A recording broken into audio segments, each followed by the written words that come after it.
We wanted to start our discussion with future designers to talk about the idea of liberatory design. So instead of thinking design is apolitical for the good of people, we started to take another approach of questioning the ethics of our approach, the impact we bring to the local community that we interfere with, and the role of designer in the process. I'm Esther, a product designer. Today, I invited 4 designers here with us: Suki, UI UX designer and a photographer; Osama, product designer; Hyung, interaction designer; and Nayang, product designer. Welcome to the first episode of IXD Talk. So after listening and reading Tania's podcast and Medium article and Ruha's talk, Hyung, what do you think? What was new or interesting to you? Hello, I'm Hyun. To be honest, I've never heard of a liberatory design framework before, although designing something for equity is more important these days. The most interesting to me is the liberatory design builds on the legacy of best practice from fields like design thinking, complexity theory, organizing, and equity. It was also new to me as well. It builds upon our ideas and breaks down the system's injustices. So Nayang, I knew you have a year of design experience. So what was new or interesting to you? In the article, Tania criticized the harm and shortcomings of it, and it was most impressive to me. Honestly, before reading this critique, I thought that design thinking sounds cool, even though I don't know what it is. Because I hold the word very often in school and media. So her perspective was very new to me. And she said design thinking's default stance is to design for people and not with or by them. I agree with it, but at the same time, I think that many designers make these kind of mistakes very often, including me. So through this article, I could reflect on myself as a designer. That's really awesome to hear. So designing with and by people changed our role in the design process. That makes us as co-creators and also facilitators. So Suki, I would like to hear what you found the most helpful to you to think as a designer. Oh, thank you for having me here, Esther. So from the podcast inspiration, I found out that design is responsibility, and because it could contribute to human flourishing.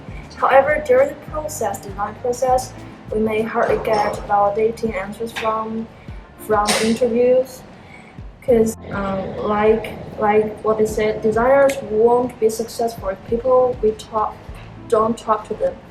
So the most appropriate way is not to conduct a survey or interview the participants, but to co-design with them. And what exactly that means is what I want to learn in the future. And also from the reading, the very first step towards change is to question the status quo.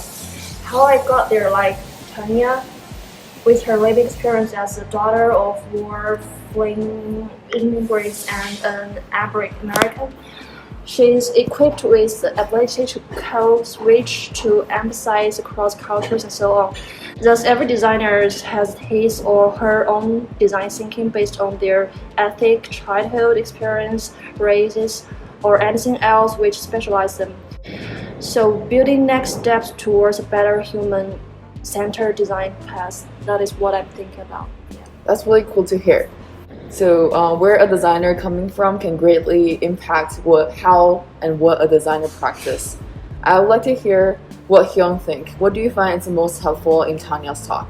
I realized there was a limitation on making an equitable design by only design thinking framework.